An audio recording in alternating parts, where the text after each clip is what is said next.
Welcome back all. After a refreshing session in the morning, we meet again.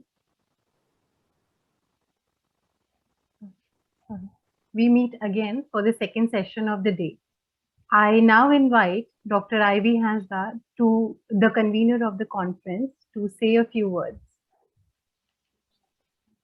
Yes. So I would just like to thank all the speakers and the chair who have accepted my invitation and have agreed to share the knowledge, the valuable knowledge with the audience. So I now request all of you, I would like to request them, mention them by name, Professor Peter Andersen, whom I met in Denmark when he works in the University of Copenhagen, and Professor Indranil Acharya, whom I have spoken to many times on the phone, but I have not met yet. And I'm so happy to see you.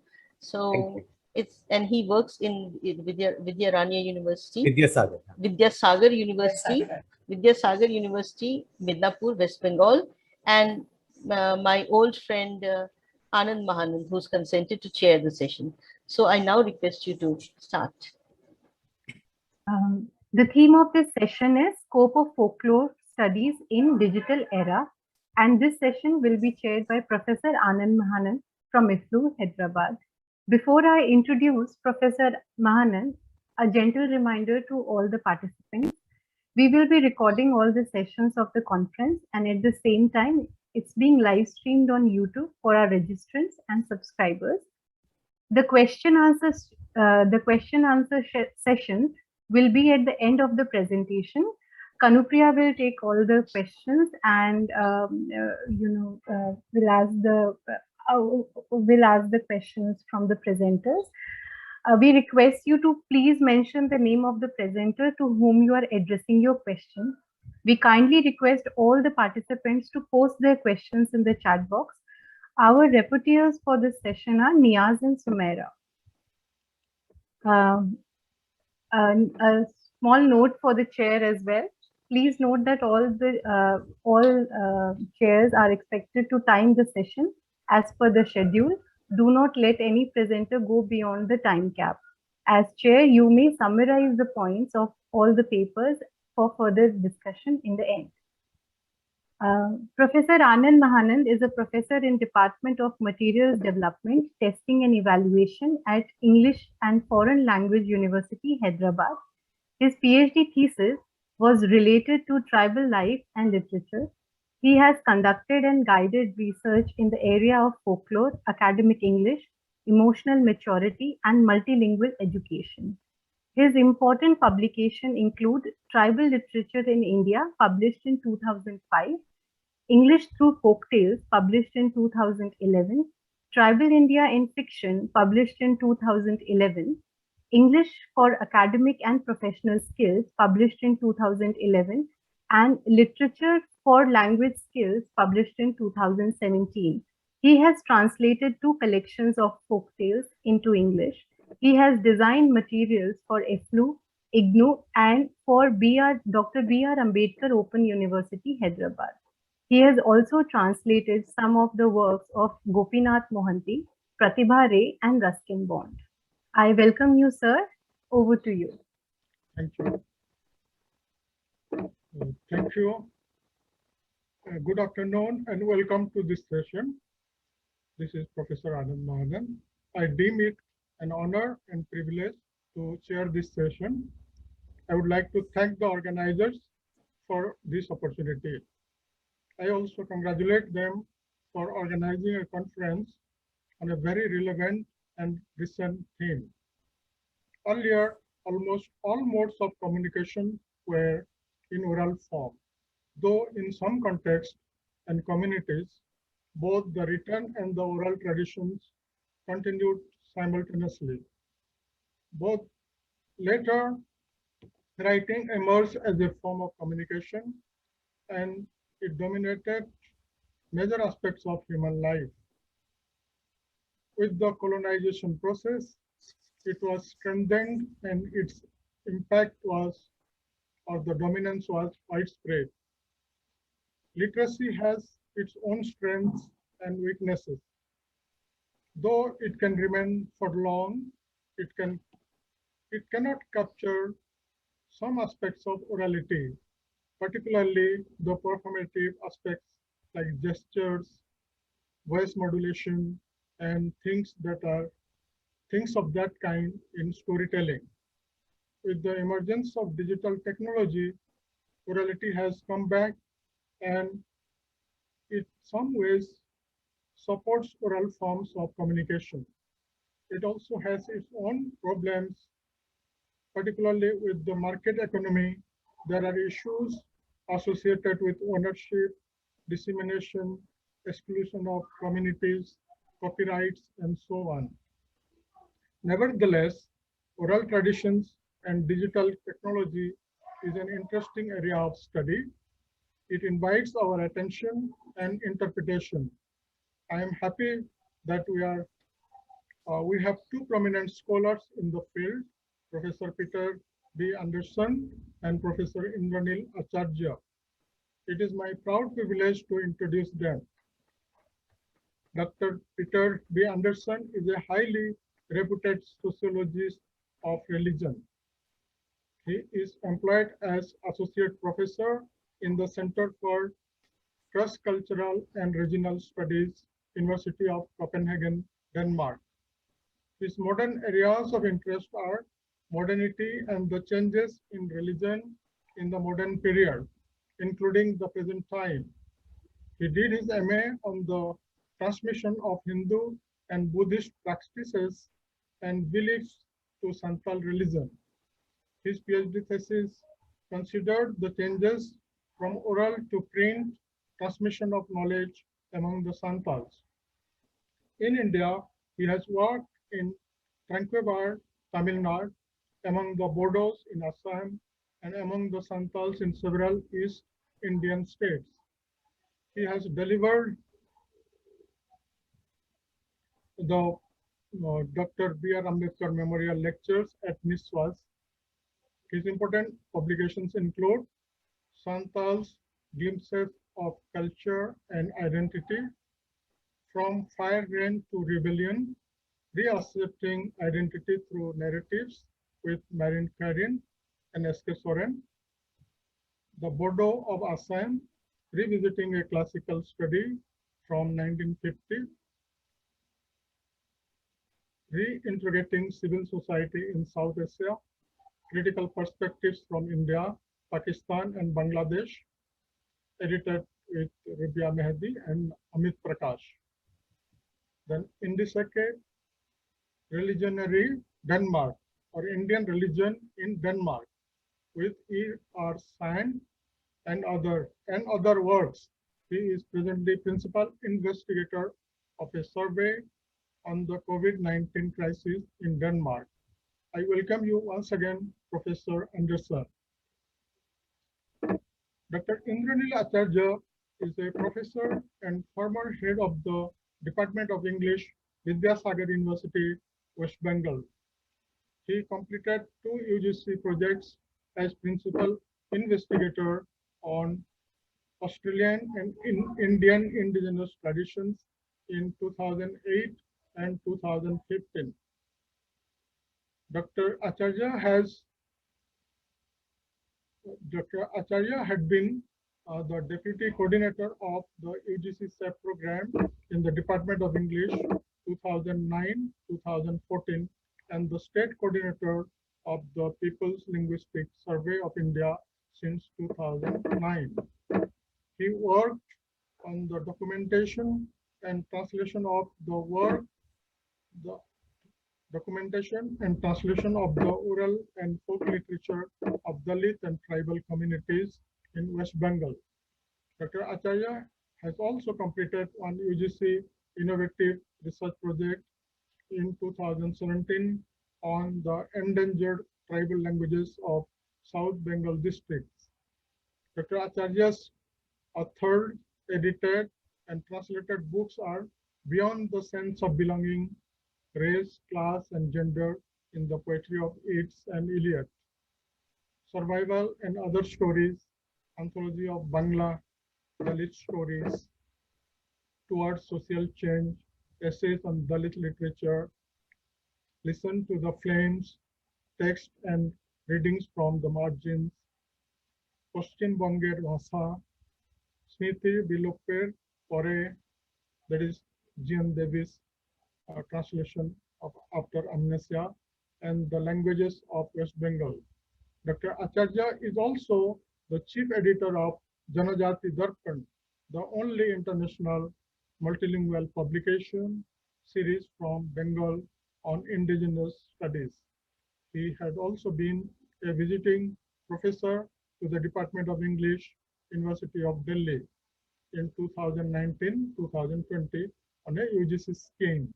I welcome Dr. Acharya once again, and we shall request Professor Andersen to speak. Then after that, Dr. Acharya. Then after the two talks are over, we'll take up questions together for the two speakers. Over to you, Professor Andersen.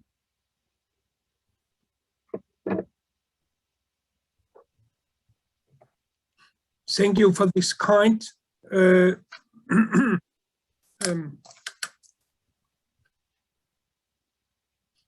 kind introduction, Professor Mahanand.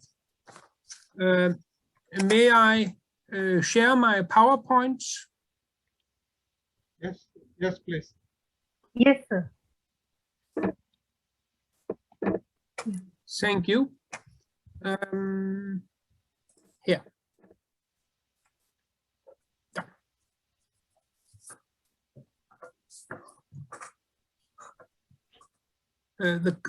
I try to cover new narrators in a digital area and the meaning of changing dissemination, new networks, and new competences of folklore narrators.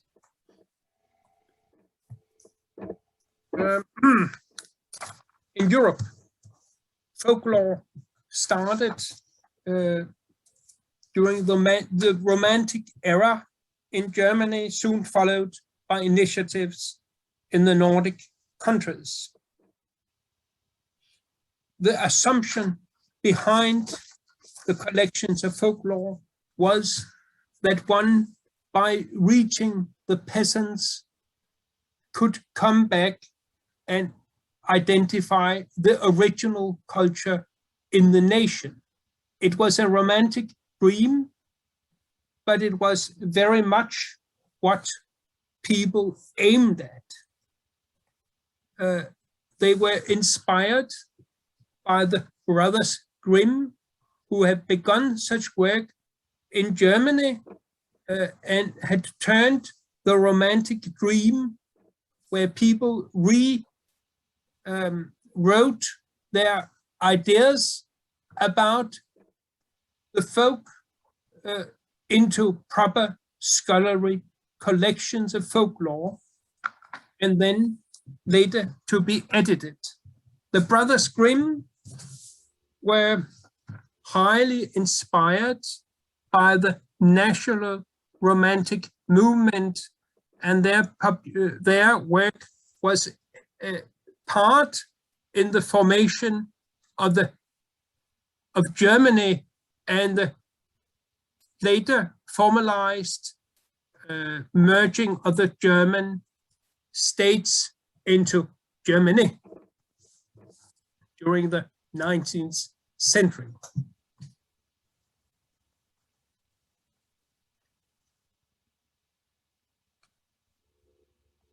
Also, Norwegians collected folklore. Some of them were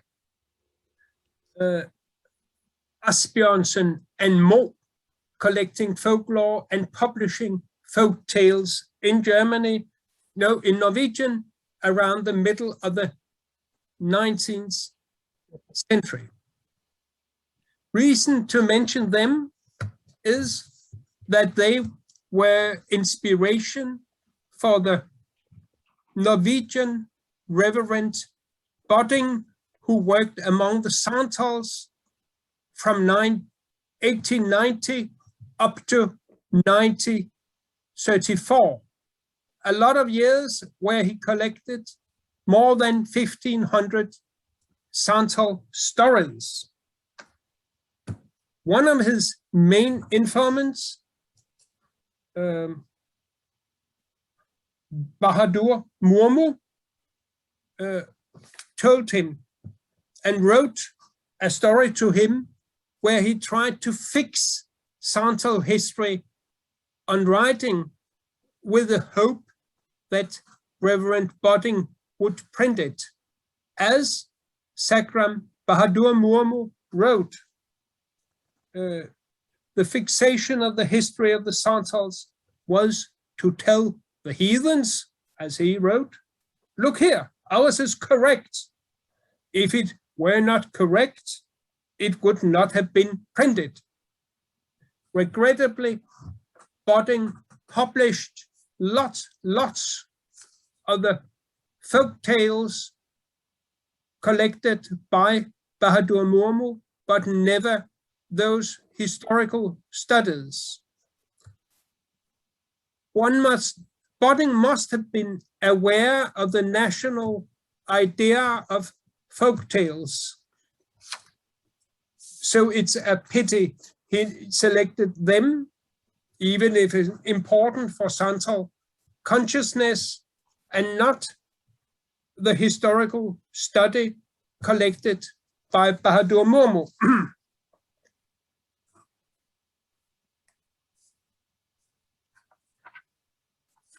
Usually, folklorists have been searching the original national culture among the peasants, and that means that they went out and found people of the lower strata in the rural sides.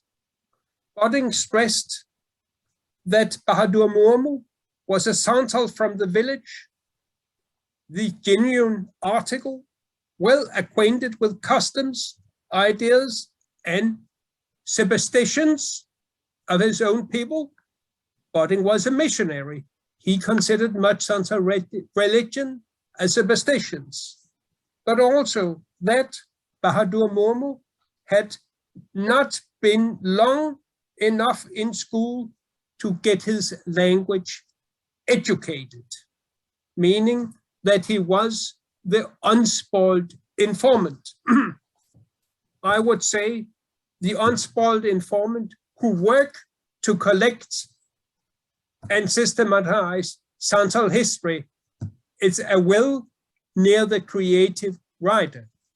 But still, it was Bodding's idea about a real Santal storyteller.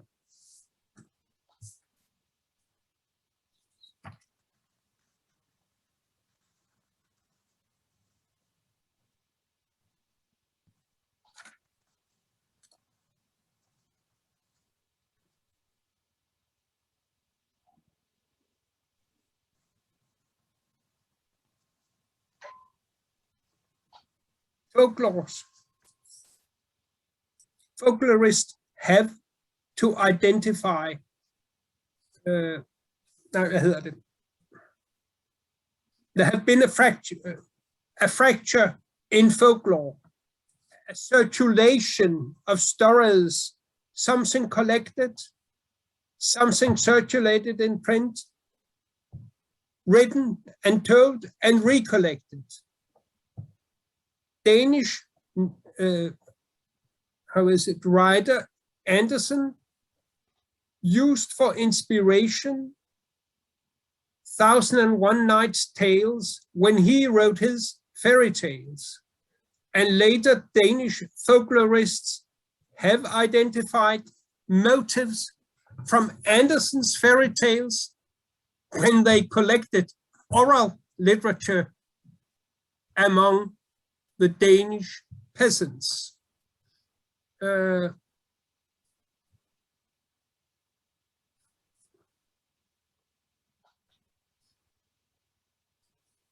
Among the Santals in Indian villages, the narrators of the epics of the Santal tribes are still linked to the farming life.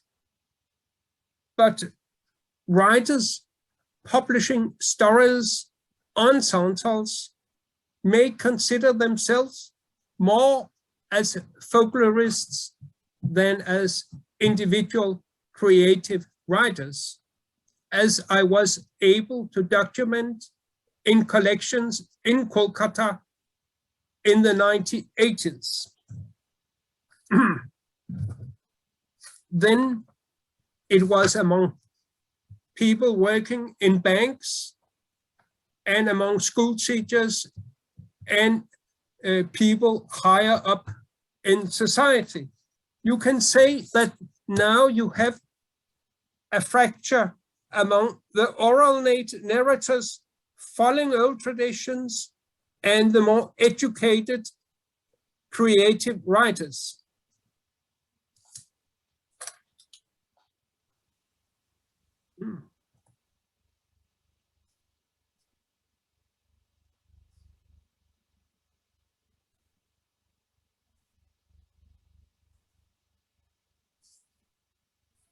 The appearing of the internet is a challenge to the study of folklore, because where folklorists could earlier identify some kind, at least, of people who had a traditional link to culture, the net opens for numerous other way of communication, and everyone can enter the net. Some of them are the odd hand workers and the nearly illiterate peddlers in rural sites who learn to use the net by doing business on their smartphones, because a phone you need to have whatever you are, and of course you end up communicating with it in writing. But at the other end, you have highly educated people disseminating high-level fiction and creative writings on the net, but you do not have everyone do it. Everyone approaches the net. So you do not have the kind of easy identification of informants that folklore had long ago.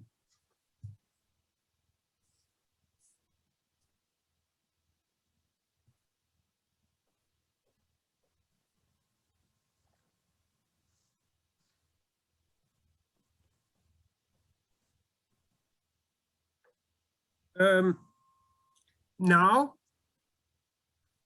communication and internet changes.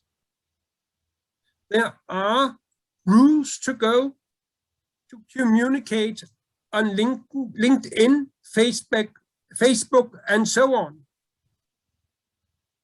And long before the net, ethnographers pointed to the fact that a talk together had rules. Now I think the net have at least made the rule that you have to communicate more times than you used to do in a how do you do? Oh, well. But now you are expected to exchange, oh, I'm happy that you are well. And then a fourth time, no, not really. But the net changes.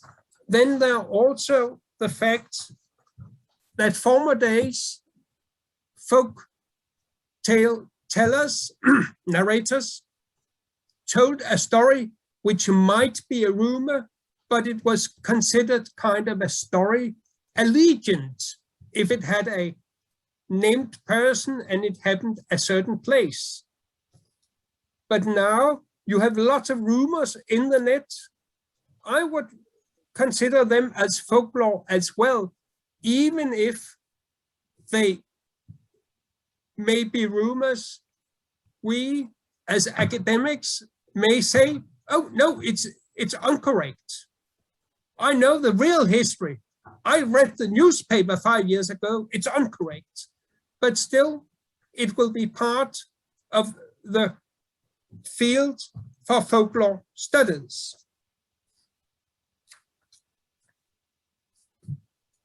Here, in methodology, one may say that Facebook is very, very critical on approaching and studying Facebook.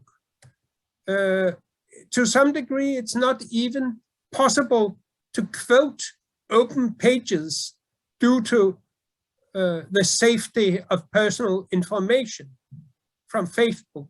LinkedIn, it's more easy, but LinkedIn is not the place where rumors are built. So LinkedIn is not so interesting for us. Google register searches. And here we have seen during the COVID-19 a number of searches on the theme of COVID, and Danish researchers have gone down and investigated if there had been an infodemic, not an epidemic, but an infodemic. And they have documented there was no infodemic, but people approached Google in proper searching regarding how is the risk. Now it is coming near to us. How to act.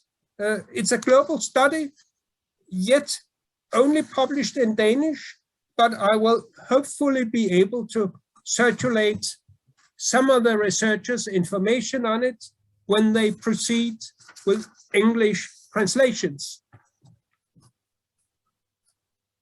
For the present, it's not the result, but the information that one may also approach the folklore of the net just as net of communication or interlinks.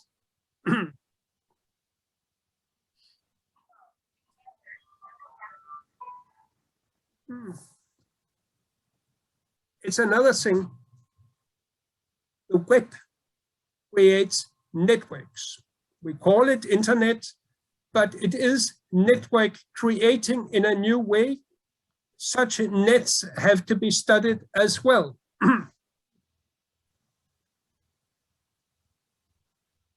To summarize, folklore studies will have to move beyond the false dichotomy between the unspoiled oral narrators among tribal peoples and the creative writers of the same people. The border between them is blurred if it really exists at all on the internet. It's a matter of investigation. Folklore studies will also have to consider how net-based communication may create new tribal cultures and subcultures. And just at this point of time, folklore studies will have to consider what impact the recent close down and other precautions regarding COVID-19 have had on tribal people and tribes in order to suggest new ways to develop tribal cultures in relevant ways. Thank you for your attendance. Thank you, Professor Andersen. Thank you so much. It was very informative and thought-provoking speech. Now we shall move to Dr. Indranil talk. Yeah. Yes, Professor Indranil, over to you.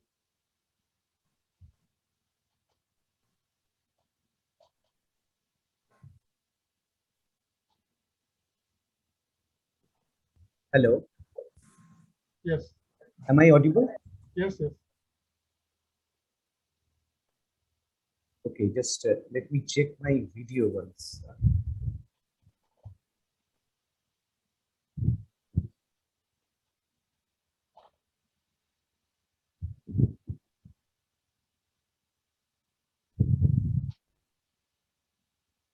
Yes, yes, I'm back. Yeah, thank God. So, thank you, Professor Mahanand, for giving me this opportunity to share my ideas with the esteemed audience in today's international webinar.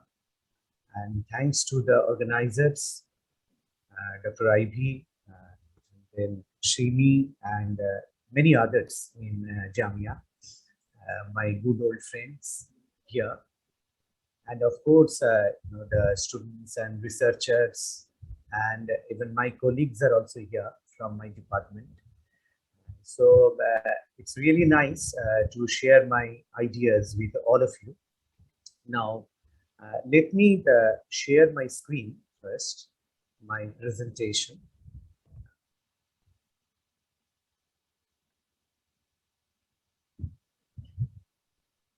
Is it visible? Yes, sir, it's Yes. visible. Yeah.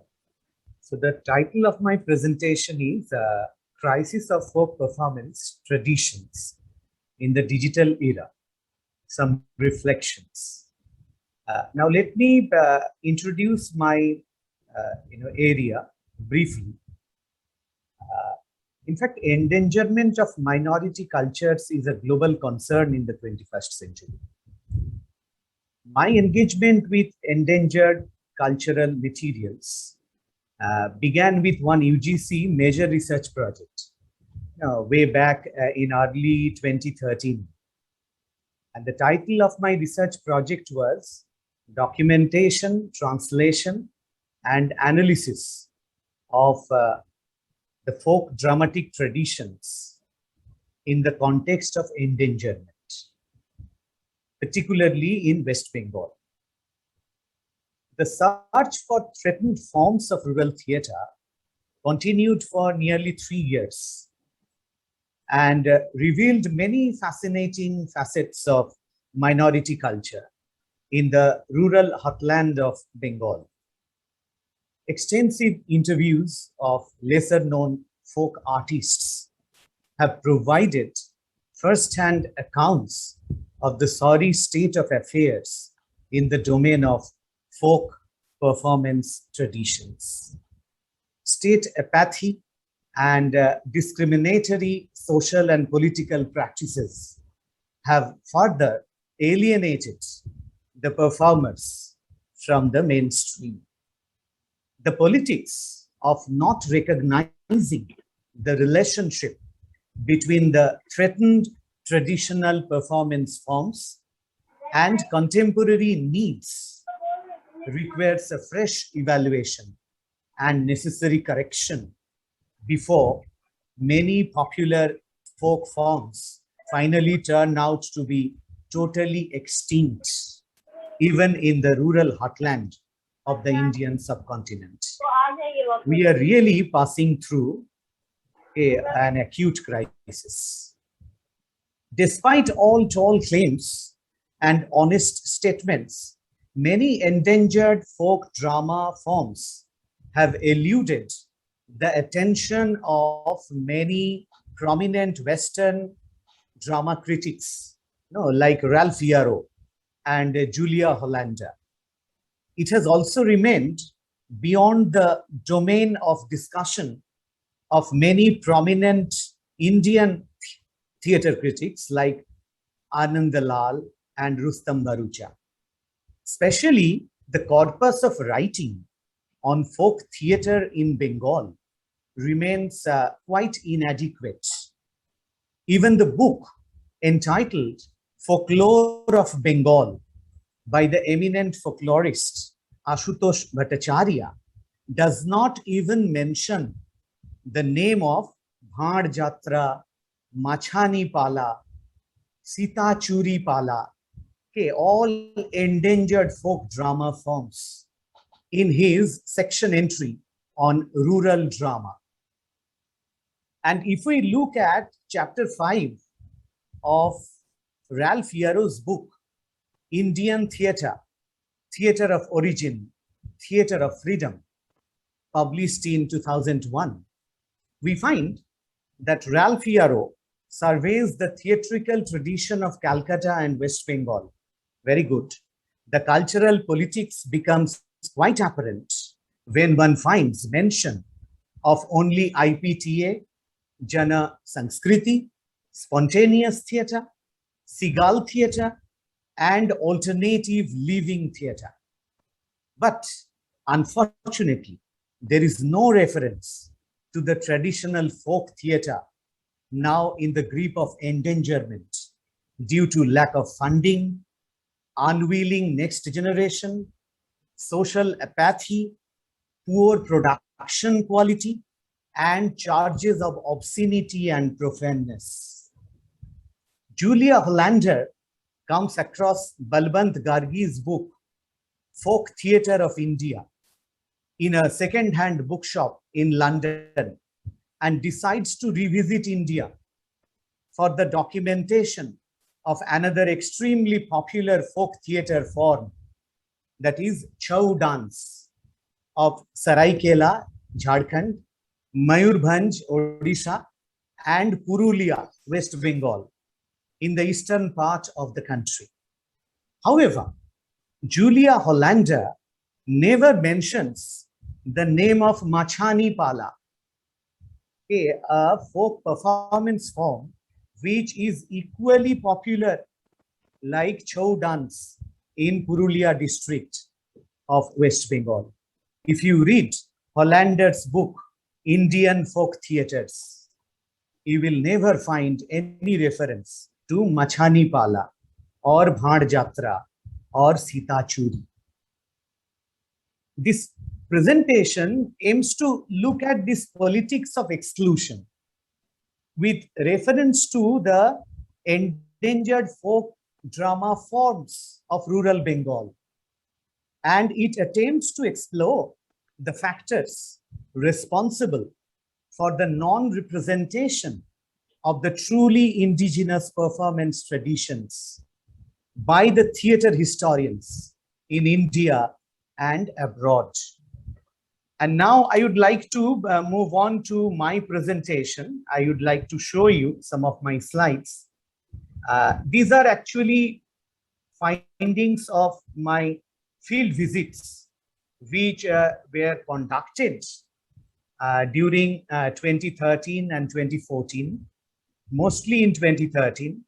The first field trip was to the Potua village, the village of the scroll painters, in a village called Naya in Pingla police station, West Midnapore district, West Bengal.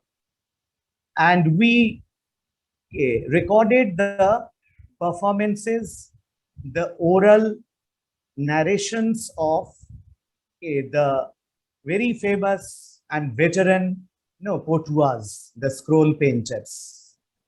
And in the next slide, I would like to show you the pot.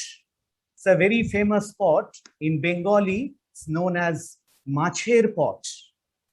That is the scroll painting on fish, different kinds of fish. And this painting also resembles a historical phenomenon in the history of Bengal, which preceded the advent of the Pala dynasty in the history of Bengal, popularly known as Matsannai, when there was a period of anarchy, Matsannai, and when the big fish gobbled up the small fishes. And if you look at the pot, you will find how it shows the appropriation by the larger cultural, agencies of the smaller, minor cultural forms. It can also be applied to the case of, the major languages, gobbling up and killing the minor languages. The major languages as killer languages. So, as Professor Ramanika Gupta said once, the late Dr. Ramanika Gupta said, भाषाएं मरती नहीं, भाषाएं मारे दिए जाते हैं. So, ऐसे we find here how this can be a symbolic representation of the endangered status of many minor cultural forms, cultural representations, especially in the 21st century. And this oral narration is made by Rani Chitrakar, a veteran scroll painter and an excellent narrator. The second field trip that I have mentioned here is about the documentation of Shitala Mangal, a very famous rural folk performance of Bengal, popular in both West Bengal and Bangladesh. And we documented the oral performances in Haripur village, Bhupati Nagar block of Kontai subdivision, Purba Medinipur district. There were 7 performers, and you would find that these performers were, so unorganized, and they didn't have any, guild or any association, and they had to be, engaged in other very minor professions, because, performance in Sitala Mangal was very irregular. Was in a way, it had become, very rare.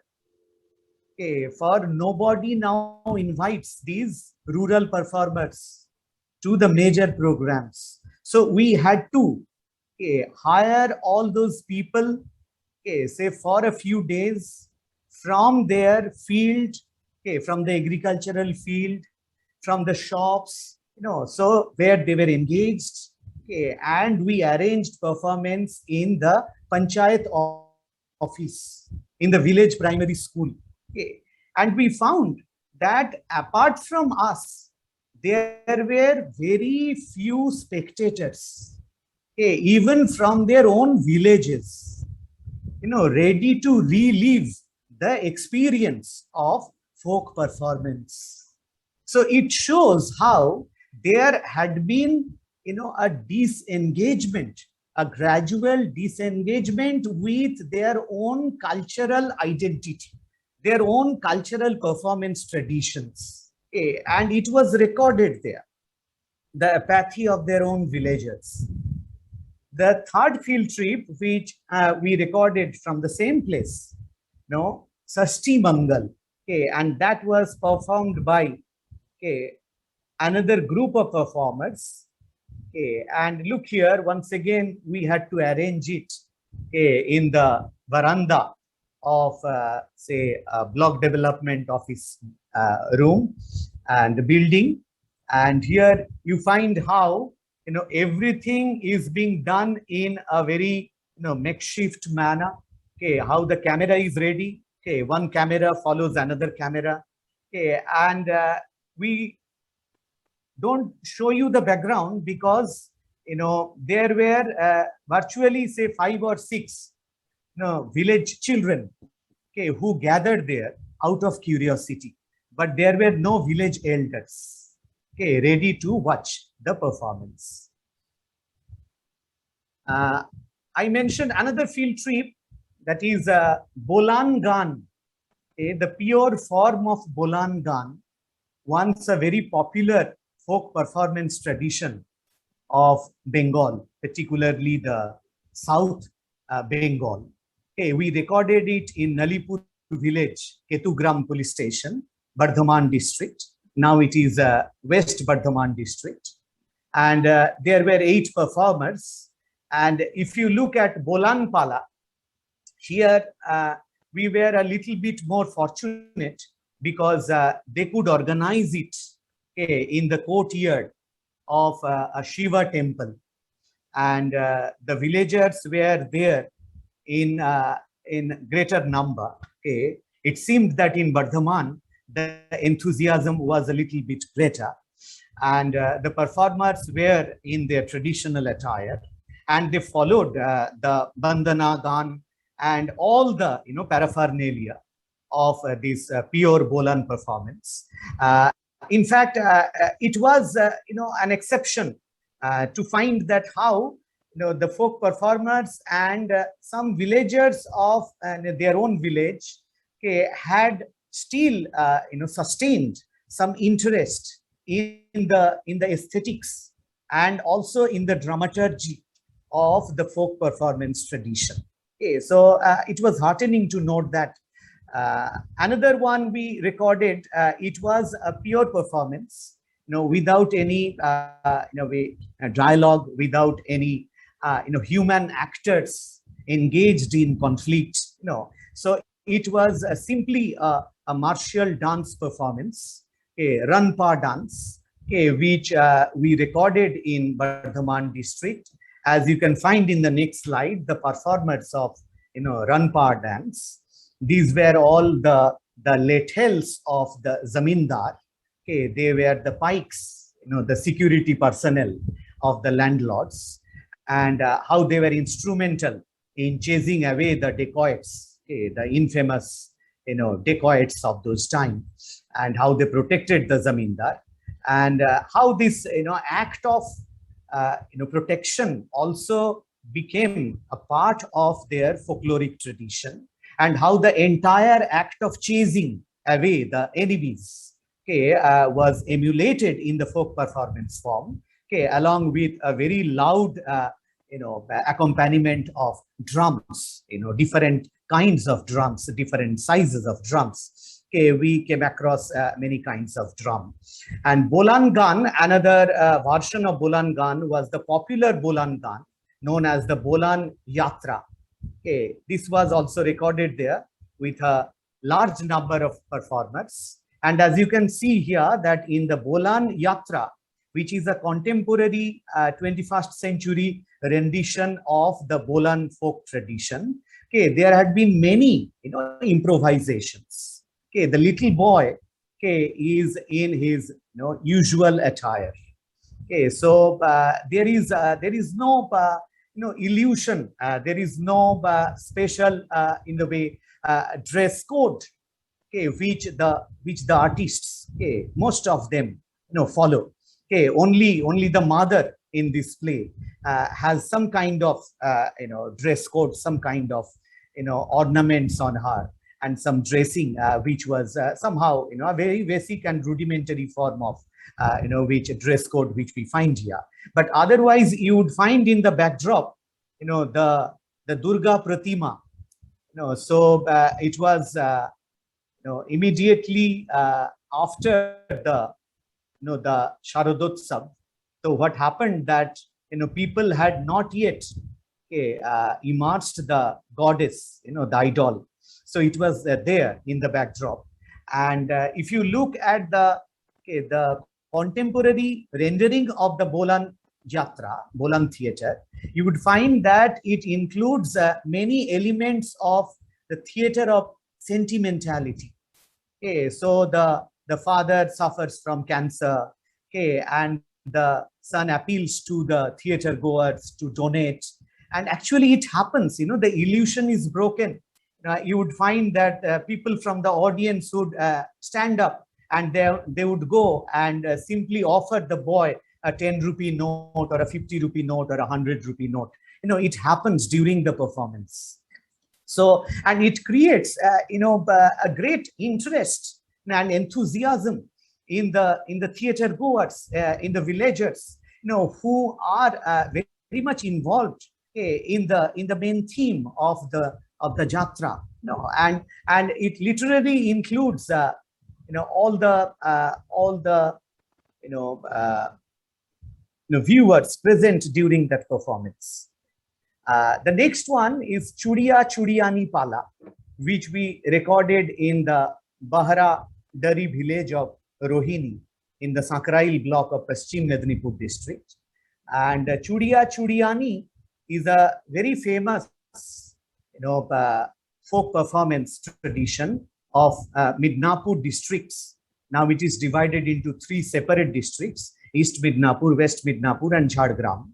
And this tradition is also very popular in the neighboring state Odisha, Chudiya Chudiani Pala, which also carries the legacy of the Lalita Shabar Pala. And it has many variations, folk variations.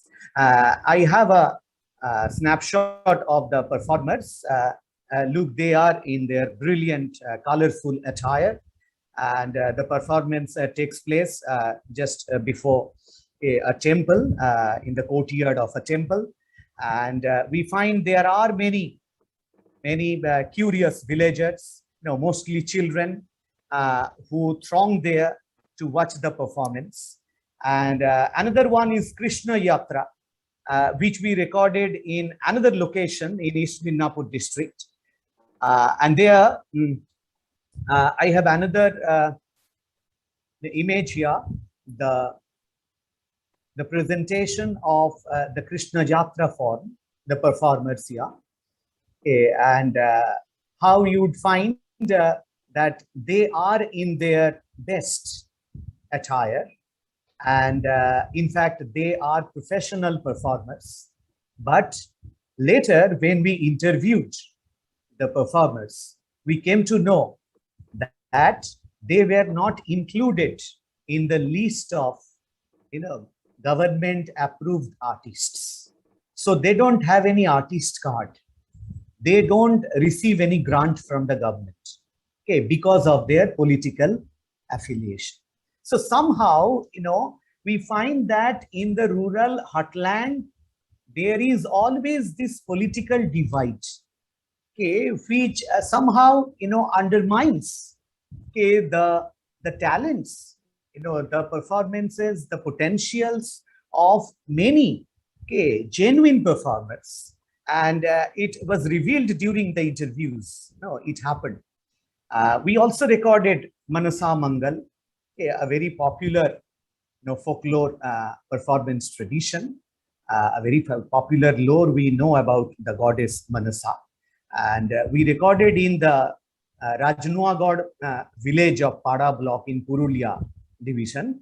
And you know that Rajnuagad is famous because of Mashweta Devi.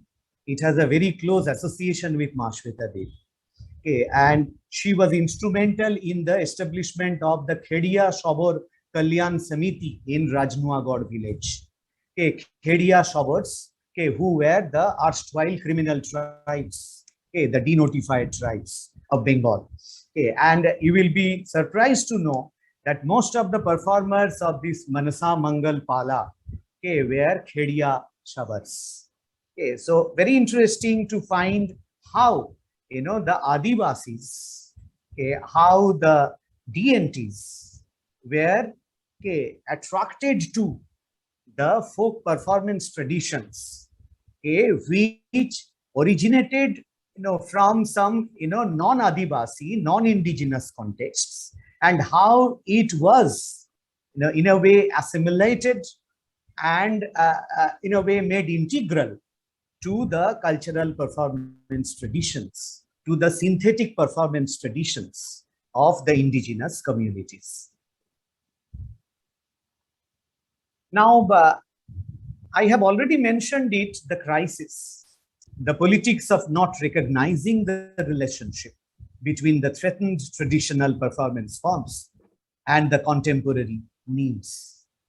So it has become a very important area of crisis, because when we interviewed the folk performers of various folk traditions, almost all of them appealed to us for organizing some workshops, so that they could get the help of the established theater performers, theater workers, and how there could be a dialogue between the mainstream theater workers and the folk performers.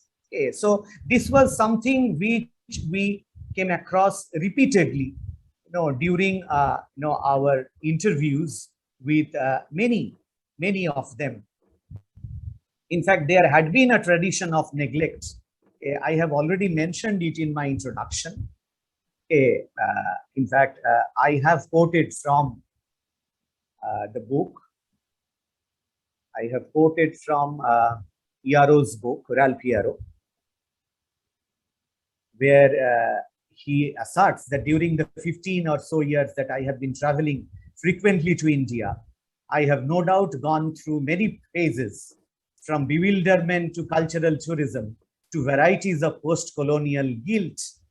They will probably be reflected in what follows. But if we look at his phrase, post-colonial guilt, I think that non-representation of many of such endangered, critically endangered performance traditions, folk performance traditions, should constitute a part of this post-colonial guilt paradigm. And there had been many experimentations also with folk performance in different parts, many modern renditions of the folk traditions. Now my research has given rise to some questions, and my interviews with the folk artists have given rise to these questions, and these are here. What happens to the purity of the folk art form? Because I find the Western theater critics like Julia Hollander very much concerned with the purity of form. In fact, when he writes that chapter on Chhau dance of Purulia and Mayurbhanj and Seraikela, she laments over the fact that the Chhau performers of the late 20th century have become rather savvy, and they have become very gluttonous. They are hankering after name and fame, and that's why they have compromised with the purity of their performance tradition. Now, this is something which is definitely a very problematic area, because are we really being able to maintain the purity of form in the 21st century context, when say the inaugural ceremony of the Indian Premier League includes snippets of the Chhau dance performance? So where do we actually stand? Are some very popular folk performance traditions are also being treated as consumerist products and ready to be consumed by the customers of the consumerist cultures? So there is always a very difficult proposition of maintaining the borderline between purity and, say, adulteration, or rather hybridity. So who will participate in these performances? Will the folk artists be equally brilliant in performing the tunes of Hindi songs? Because we found that many folk performances in the rural heartland imitated the popular Hindi tunes of the late 60s and early 70s. We have recorded many such performances. I can't play the audio in this lecture. I'm sorry for that. But if I play any folk performance, particularly Shoshti Mongol, Shitala Mongol, Bolan Jatra, you will find that there is always an imitation of the popular Hindi film tune. So will there be a conflicting response from the two categories of viewers, young and old? Is there any risk of serious degeneration in the traditional folk art form if too much liberty is taken to make the performance attractive and media savvy? So these are some of the questions which I have found during my field survey. And there are different causes of endangerment which I have included here. And this is the picture of a folk performer of the Machani Pala. Politics of exclusion, deliberate omission, lack of funding, unwilling next generation. In most of the cases, the next generation is unwilling. They have settled elsewhere. They have moved to Hyderabad or Bengaluru or Chennai or Kerala or Mumbai, wherever. But they are unwilling, they are reluctant to continue this tradition. Influence of Bollywood film tunes. And I have recorded these forms like Bhad Jatra and how the politics of exclusion has been practiced by excluding these important forms, these very important forms of folk satire. Bhad Jatra, you would find some pictures of the performances where we find women join these performances, women who are originally sex workers, because in the village the society, participation of women from middle class and lower middle class households was a taboo. So they had no chance of participating in these performances.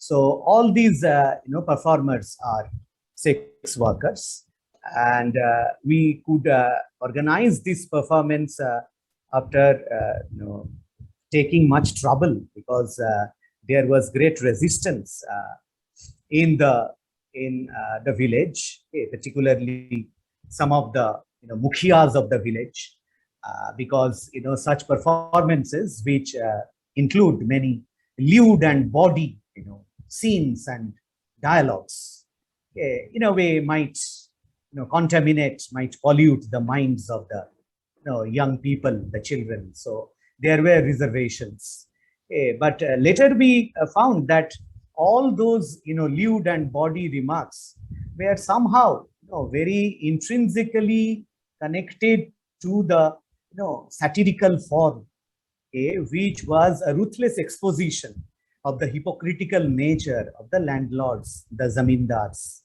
and the village mukhias. So people were not ready to accept criticism in the form of folk theatre.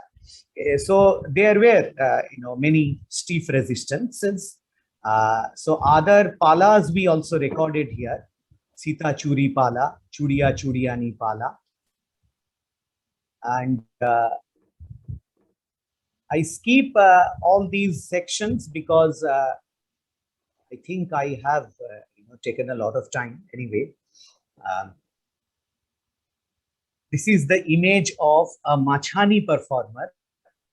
A Machani performer who could not even perform in his own village due to lack of viewership and due to great apathy in the villagers, particularly in the performance of such forms. It is a very popular performance tradition of the Kudmi people. Kudmis are they are a great indigenous population in the Jungle Mahal area of West Bengal. And Kudmis can also be found in Odisha, Jharkhand, Chhattisgarh, and their mother tongue is Kudmali. There are millions of speakers of Kudmali. And this Machani Pala is originally conceived in Kudmali language. This is an oral presentation, and all the performers are they are agricultural laborers, and they are from very poor background, and we had to convince them and had to bring them from their village to a small hotel in the Purulia town, where they could perform, because it was not possible to record that performance in their own village. So with this, I have, more or less completed my survey of the threatened cultural forms, the threatened folk performance traditions of Bengal. And there is a real palpable crisis in the lives of the performers, and it has definitely endangered the performance form, and it has put a big question mark regarding the continuity of such performance traditions in future. So, but in the digital era, there are some, attempts by some NGOs to document and preserve such threatened cultural performance traditions. And we have heard of, some digital platforms like Banglapedia, Sahapedia, and many other forms are there. In our university, we have developed a Jonolipi digital archive, and we think that this can also be the future of the folk, particularly the documentation and archiving of the threatened folk performance traditions, where we are paying attention to the translation, documentation, and conservation of tribal oral folk literature and cultural texts. In fact, I have provided a few snapshots of the Jonolipi archive. It's available in the website. In fact, there are a few books published in the first phase of the SAP DRS. And we have also recorded Beni Putul, that is Beni puppet tradition, and the glove puppet tradition, and the other traditions of the puppet theatre, a very popular folk performance form of Bengal. And the archive is maintained as per the structural functionalities of the software platform system of Omeka, developed by the Center for History and New Media at George Mason University. So we have used, or we have taken the help of the modern technology to develop this digital archive. And we have also documented the Potua Pala, the Pot Pala, and the cultural performance traditions of Sundarbans, particularly the Bonobibir Pala, a very popular mythical folkloric form of Sundarban. And in Jonolipi, we have recorded and archived many such popular forms. So with this, I conclude my presentation for the time being. Thank you for your patient hearing, and I hope to continue the discussion maybe in the interaction. Thank you, Professor Mahanand. Thank you very much. Thank you, both the speakers. It was really an experience to listen to you. Professor Andersen gave an overall view of folklore studies, how folklorists were collecting folklore painstakingly in the initial period. Then the emergence of internet and the crisis over there, and also how new folklore studies strategies has emerged, and he gave a very interesting term called folklore of the net. And after that, we had a wonderful talk by Professor Indranil Acharya. He talked about the politics of exclusion, why certain folk forms were missed, or they were excluded from collection and from research. And he also showed the underlying politics that folklore can show or demonstrate different issues pertaining to our society. And he also showed the ways how to document sources and what are the things we can do as scholars.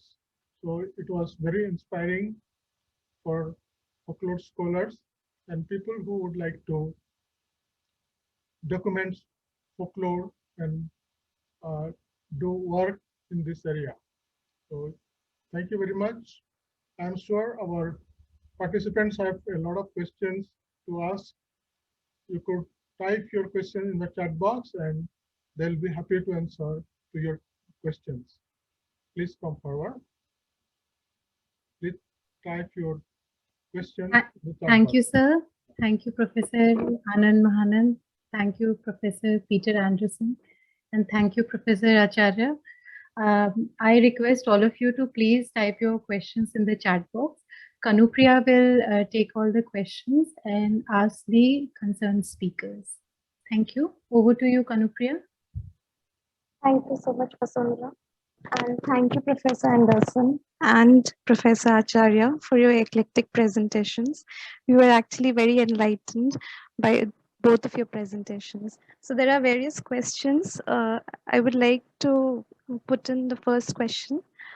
So this is by Vasundhara Gautam, and the question is to Professor Andersen. She writes, many folklorists do not consider written or published works as part of the folklore or folk songs. What do you think about this, sir? Please take. Kanupriya, hold the mic where you were holding. That was clear. Yeah, okay, shall I read it again? Yeah.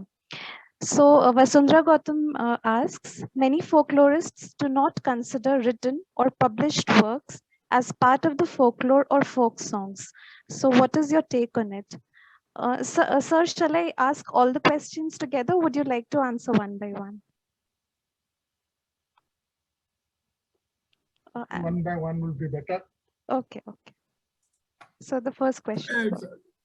For me, it's easier to, unless there are some package related, it's easier to take them one by one.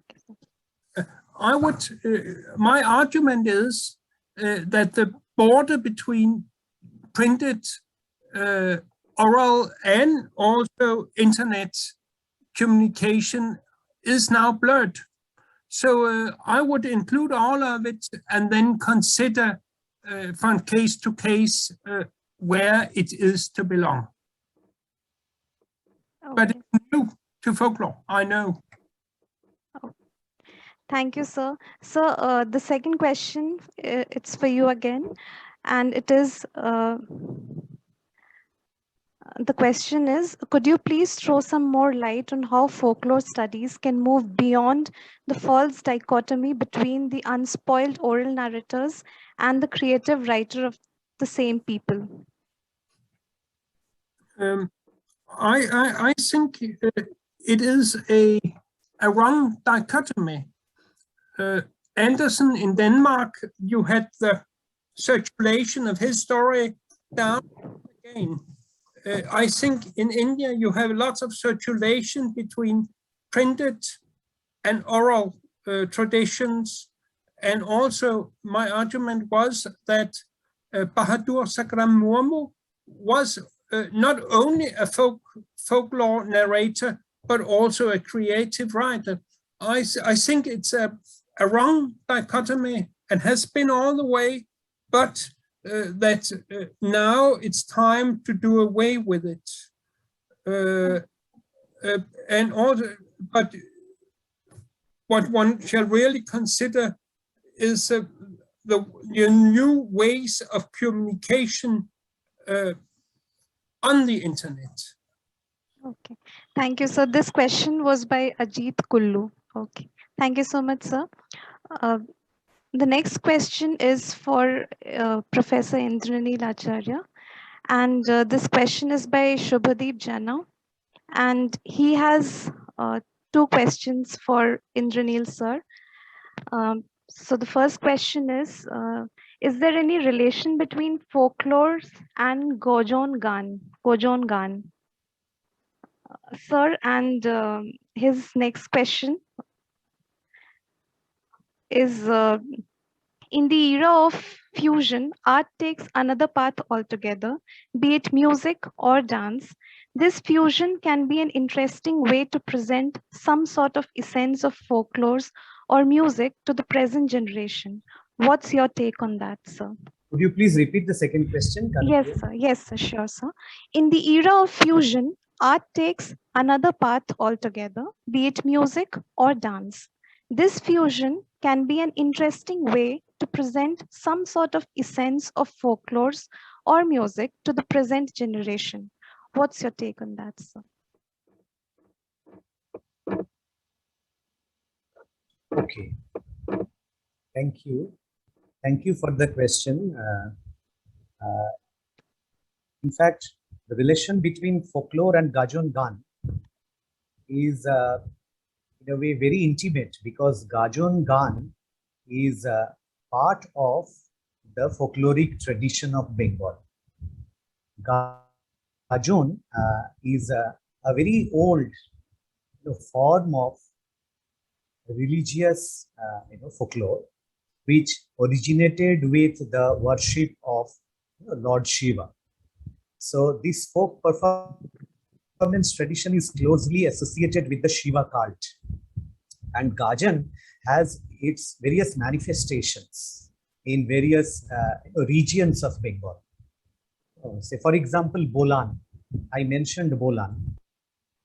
Bolan is one part of Gajan festival, and Gajan has other manifestations as well. And Gajan, more importantly, is a folk performance form where the notion of androgyny can be viewed in the ritualistic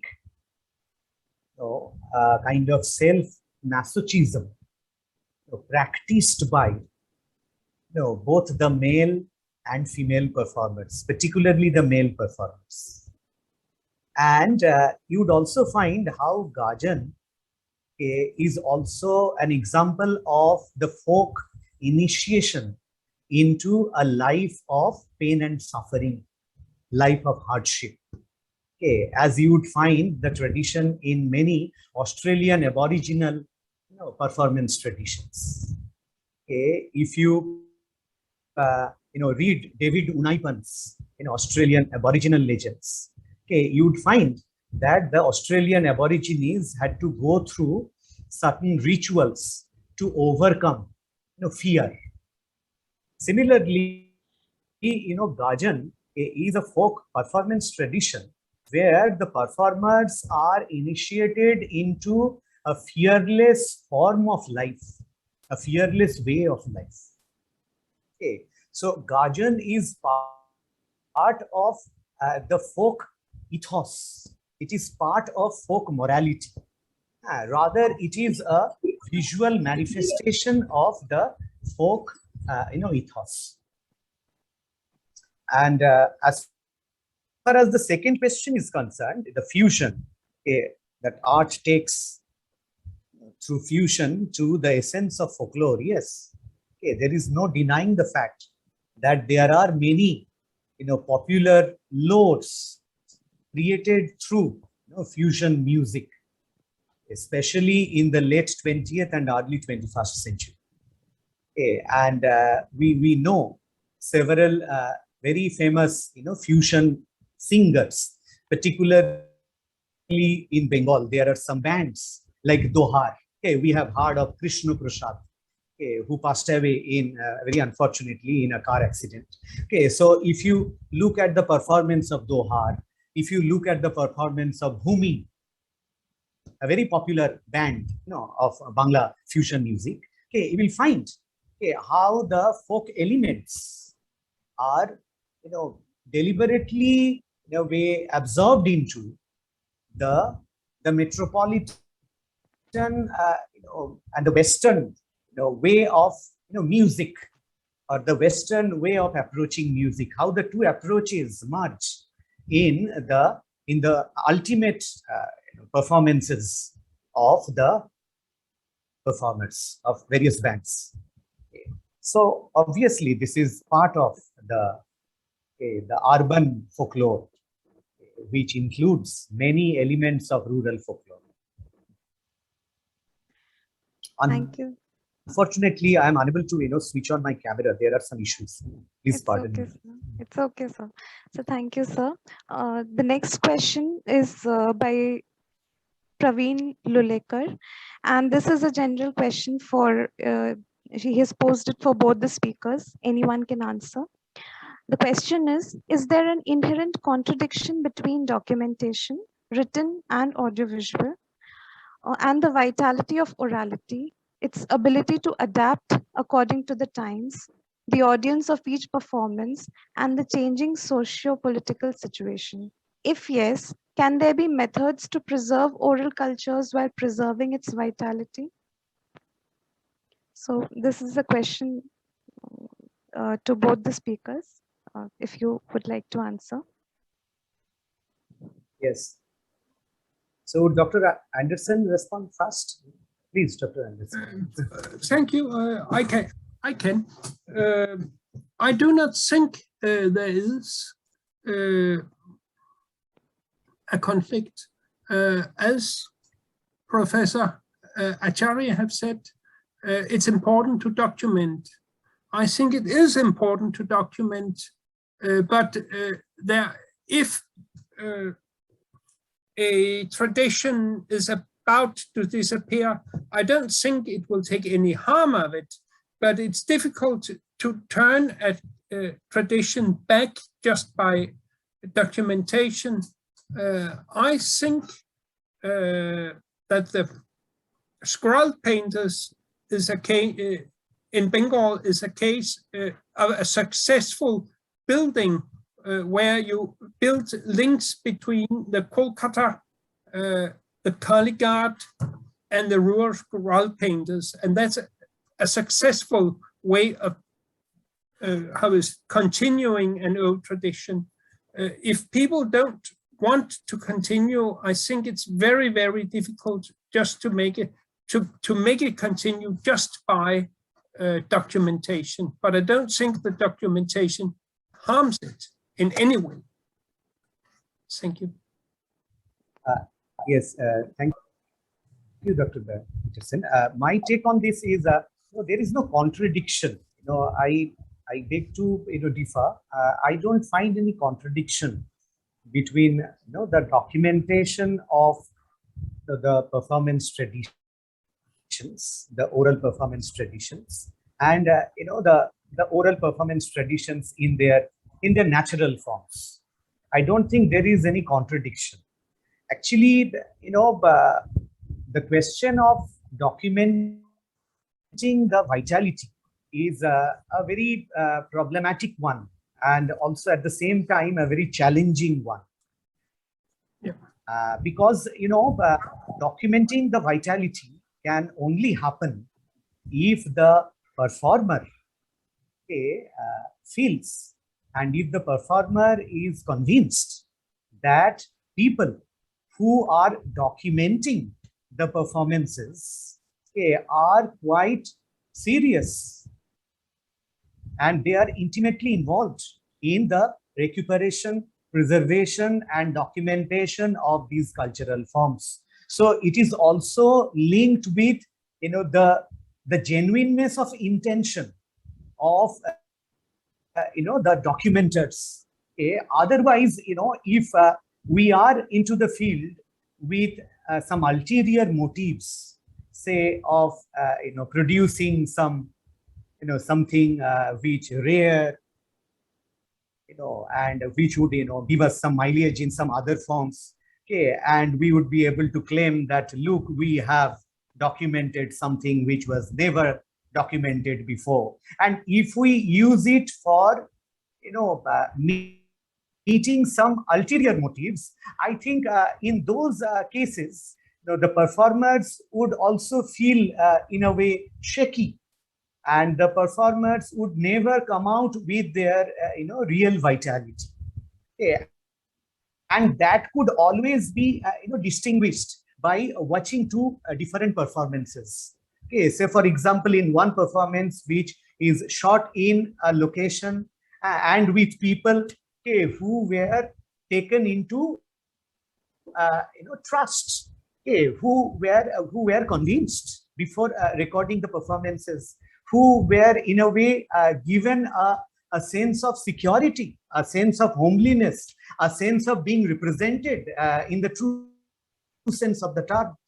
So there are certain psychological factors which are essential for any documentation retaining the vitality of the original folk performance. So there it is very important to maintain that synergy between the researcher and the performer. That is an important area. So the next question is by Rajita M, and it is related to the answer that you have given earlier. And this question is for Professor Acharya. And she says that when the linguists and anthropologists view language as an object that must be preserved or saved, they would be more inclined to document the language and culture rather than focusing on creating speakers and expanding domains. In that case, if the last speaker of a language dies, it becomes a zombie language in that sense, and there are neither dead nor alive among speakers. So she would like to know your perception on this conflict between merely documenting languages and producing speakers. So this is for Professor Acharya by Rajita M. I agree with Rajita. It's not about merely documenting the languages. It's not like that. In fact, it's actually documenting a tradition, documenting a worldview, which is very important. So Boa Senior died, but Boa Senior's worldview, Boa Senior's philosophy of life, was documented by Professor Anvita Abdi, because she was with her during her last days. So that, as I have already mentioned, it depends on the the honesty and sincerity of the researcher, who visits the field. How does he or she look at the field? What is the nature of the field? Is it the colonial notion of the field, or is it a new post-colonial approach to the idea of the field? So in indigenous ethnography, we know how the notion of the field has been thoroughly revolutionized. And now, the community people, the Adivasi scholars are documenting their own traditions. So in this situation, the entire idea of, linguistic conservation of an Adivasi language or an Adivasi culture, that idea is revolutionized, because the indigenous ethnographers are there in the field, indigenous linguists are there in the field. So it also depends to a large extent on the idea of field. The politics of field is very important in this connection. Can I add something? Can I add something? Yes, sir, sure, sir. Yeah, to add to what Professor Acharya mentioned, most of the performances are part of their rituals. So if you capture those performances as part of their rituals, you'll find the vitality and authenticity. But if you make them perform in an artificial situation and record, maybe it will be different. So it's a good idea to record as part of the ritual. So there are a few more questions. So I would like to take the consent of the chair. Like, do we take a few more questions, sir? Yes, I think we can. Yeah. Okay, sir. Thank you. So another question is by Valentine Sinduria, and this is also for Professor Indranil Acharya. And she asks, why and who notified the Kharya Sabars as criminals? Are they really criminals, or is it attributed to themselves from outside as a result of political and social exclusion? Very good question, Valentine. If you study the history of Adivasi communities in the Indian context, particularly in the colonial period, you will come across a very infamous act which was passed in 1871 by the British government, Criminal Tribes Act. And this Criminal Tribes Act, branded particularly those tribal communities who lived in the forest and who resisted the British invasion into the forest areas. So particularly, the communities which put up a very stiff resistance were branded as criminal tribes. So there are actually 3 criminal tribes, erstwhile criminal tribes in Bengal. One is Lodha, and the second one is Khadia, Lodha Sabar, Khadia Sabar, and Dhikaro. Lodhas live in Paschim Midnapore and Jhargram districts. The Khadiyas live in Jhargram, Bankura, and Purulia districts of Bengal. And the Dhikaros live in Birbhum district. It's a very small community. But they were branded as criminal tribes. But after independence, that infamous act was repealed. In 1952, they were denotified. But what happened? That the social stigma was still there. In fact, it is still there. And that is why, the Lodhas are even in 2021 arrested by the police if there is any report of any theft or burglary in any village. So they are regarded as habitual offenders. So that's why, we carry the colonial hangover, particularly in maltreating these Adivasi communities. Thank you, sir. There's another question for Professor Andersen, and it is by Mahendra Besra. The question is, sir, please tell us about Santhal Folktales collection about 130 years ago by Reverend Andrew Campbell, who was a missionary at Pokhariya Santhal Mission in Manbhum, India. I'm sorry, I do not know much about Reverend Campbell's collections. I only have some vague ideas about it, and because it's Budding's collections, who was just kind of a generation older, which I really know about. I'm so sorry. If you have some references to it, I would like you to send it to me, because I'm generally interested in the proper folktale collections of the Santhals. There are 3-4 more questions. Shall I take it if the speakers are ready to? Okay. Yeah, Dr. Andersen has to leave. Yeah. So maybe one question you can take. Okay. So the other questions is for Professor Acharya. I've read out the questions for Professor Andersen. Okay. So the next question for Professor Acharya is by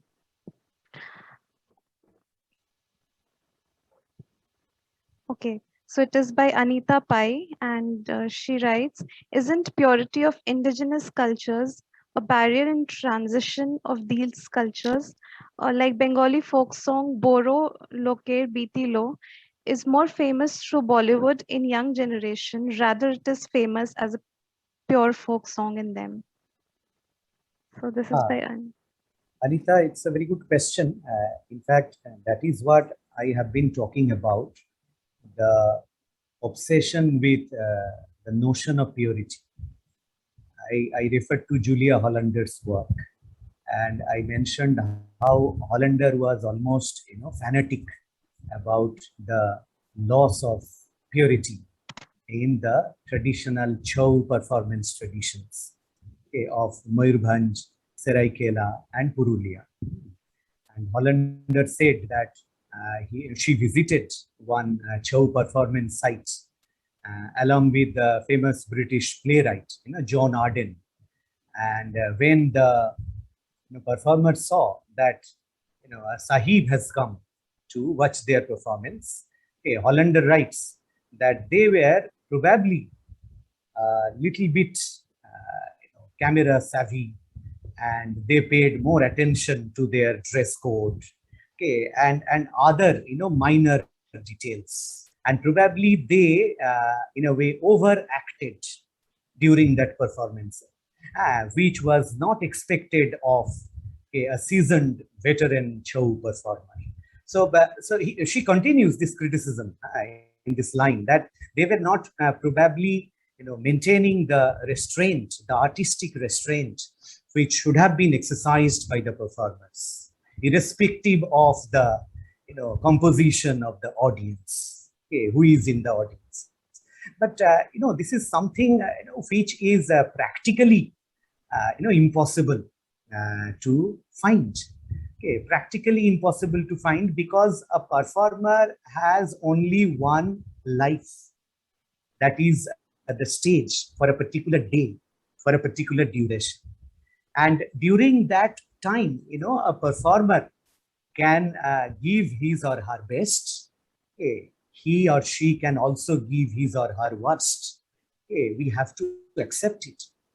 So it's not like purity becoming the most abiding concern of the folk performance traditions, particularly with regard to the context of endangerment. So when you are going to lose your tradition, when you don't have even any takers in the next generation, what is the harm if some very enthusiastic people from the urban theatrical tradition, decide to borrow some elements from your tradition and use it in a new context, give it a new life, give it a new interpretation.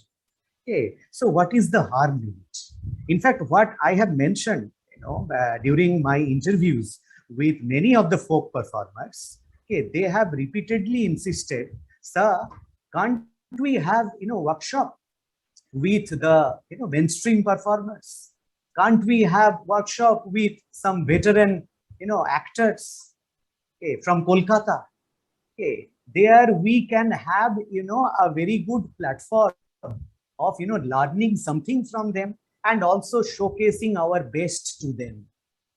So they are interested in a dialogue, almost a cross-cultural dialogue, a dialogue between two cultures, if we say. So there is no harm in it, giving it an afterlife, giving it a new life, a new interpretation. So we have two more questions left. I'll just read. Shall I? Both are for Professor Acharya. So shall I read both together? Okay.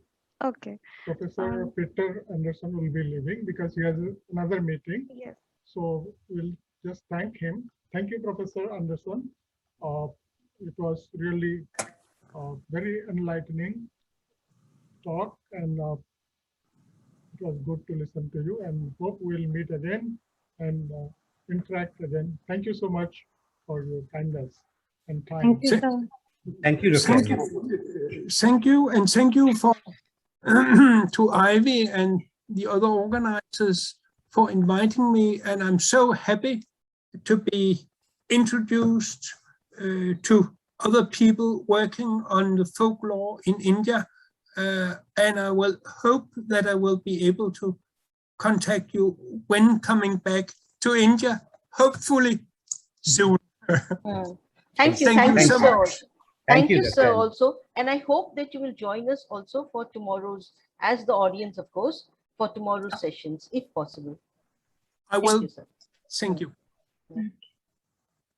I think we can continue if Ivy permits. Yes, I think we can continue. Why not?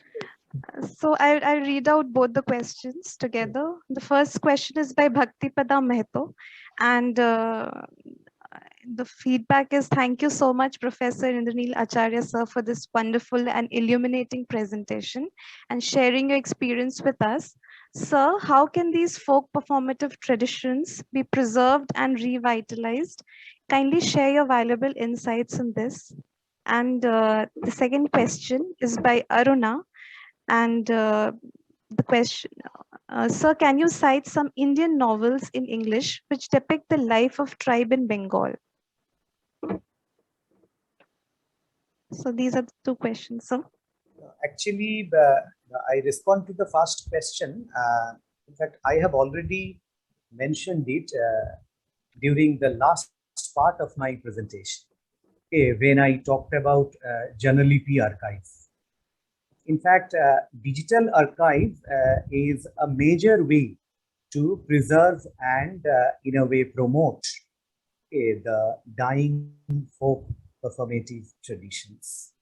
And there are many NGOs which come up in a big way and which use the digital platforms to preserve and revitalize the endangered performance traditions. I refer to Banglapedia, Shahapedia, and many others, in fact, another major way to revitalize such dying performance traditions is to open up some centers for the performance traditions, for the indigenous performance traditions. I know there are very few universities which have come up with such centers, but we need to introduce more such centers where the folk performers would join, and their performance traditions could be recorded, and in a way there could be an interaction with the students, and especially the aspiring students who want to learn the art and craft of various threatened folk performance traditions. And it could also be, in a way, put in the syllabus and offered as independent course in the PG or maybe in the research levels. So, and there could be an initiation into various folk performance forms at the undergraduate level. Why not at the undergraduate level? Okay, learning something about Chau, especially in the undergraduate colleges of Bengal, Bihar, Odisha, Jharkhand. Okay, learning about Chau, I think should be made compulsory, as part of developing the cultural awareness of the student communities, because many of them may share certain very personal feelings and experiences with such dying folk performance traditions. So this is another way to revitalize, that is, include these forms into the curriculum. Okay, and if possible, try to develop centers and try to develop a consortium of various performers from various regions with various backgrounds, and how the academia can enter into a meaningful dialogue with the folk performers. How is it possible? We can think of it for the sake of revitalization. And Indian novels, I tell you frankly, we are very famous with the translation of Mashweta Devi. So if anybody has given any representation, identity to the Adivasi situation, I won't use the word tribe because that bears the colonial hangover. If anyone has been able to represent the Adivasi situation, it is Mashweta Devi through her fictional works, and also through the translation of her works by many leading translators like Gayatri Chakraborty Spivak. So I think Indian writing in English translation is a major source of understanding the representation of Adivasi life. But once again I tell you that this is also an area which is incomplete in its representation. As we need to translate more regional writings in Adivasi languages in different parts of India.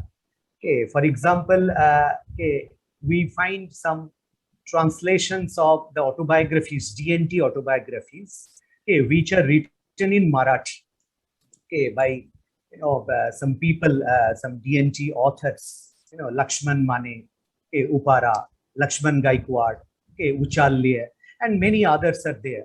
But I think that these are also written in Marathi, which is a state language. But we should think of translating writings which are in the original Adivasi language. Say, for example, in Santali, in Mundari, in Ho, in Khadiya, in Lepcha, in Limbu, in Tamang, in many other tongues. Why not? Why not? Because if we develop this multilingual frame of translation, only then I think that we can get a true picture of the Adivasi reality, of the Adivasi worldview in the Indian context. Thank you. Thank you, sir. I think these are the questions that were asked, and there were a few other questions which I think you've answered with the others, so that has been collated. Thank you so much, sir, for your can I just add something at the end? I'm not able to type properly. Somehow I can't deal with this chat message thing. It's on a laptop, so I can't do it properly anymore. So I just wanted to say that comparing the kind of reception that is given to tribal literature by Hindi department and in English department, I find that the English department seems to focus only on Mahashweta Devi. It doesn't really seem to give any importance to tribal writers. I mean, Mahashweta Devi herself is not an insider. She is an upper caste Hindu, Bengali, wonderful. I mean, she does have a lot of empathy and sympathy for the tribals. But among the Dalits, there has been this movement away from writers, upper caste writers like Premchand and Mulkraj Anand, who were writing about the Dalits. And then they started, the Dalits themselves claimed that right to write for themselves. They said that we are the real representatives. But among the tribals, we find that this stage has still not come. We are still at that early stage. We are still at the stage where the people like Mahashweta Devi are seen as the representative writers, though they are not tribals. And the tribal writer and tribal writers like Nirmala Putul, there are some tribal writers who are slowly coming up from Jharkhand and others also from other areas, but they are not being recognized by, I think, the English department syllabus. They are in some cases being recognized by Hindi department syllabus, but not by English department. So this is something which I find very disturbing. I think the English department should consider this. Like when I was giving this talk, I was invited for this talk, the removal of Dalit Adivasi writers, literature from the U syllabus. I had given a talk recently. So in that, we had three texts. We were talking about Mahashweta Devi, about Bama, and about Sukirta Rani. So Sukirta Rani and Bama, they are tribals. They are themselves the insiders. But Mahashweta Devi, she's not an insider. She is a Bengali writer who's talking about tribals. But she is recognized as a tribal writer. She's part of tribal literature. So I thought that this was something that needs to be thought about. She was so, she was so, I just take a minute to add, she was so immersed in, the activities with the Adivasis that Dr. G.N. Devi, in fact, in one of his writings, has called her Adivasi Mahashweta. Yes, but she also wrote about Dalits. She wrote about different subaltern groups. Yes. She did not, she wrote about the woman, subaltern woman. She wrote Standaini. She also wrote Dholi. Dholi is about a Dalit woman. And she also wrote about Draupadi, who's a Santhal, tribal, Adivasi woman. So she wrote about different types of, different subaltern groups. So that's it. I mean, just observation. Yeah. That's all. not a question. Thank you, ma'am. Thank you, Professor Acharya. Now I would like to invite Professor Mahanand for concluding this session. Thank you for this wonderful session. The two speakers were fabulous. We learned a lot of things from their speeches and also from the lively discussions we had just now. Also, I would like to thank the participants, the speakers, and the organizers for this wonderful session. Thank you very much and good evening. Bye. Thank you, sir. It was indeed a wonderful event. On the behalf of Department of English and the organizing team, I would like to thank everyone who made this event successful. Just a reminder for tomorrow. Our first session tomorrow will start at 11 o'clock in the morning, and the evening session will start at 3. So hope to see you tomorrow. Take care. See you.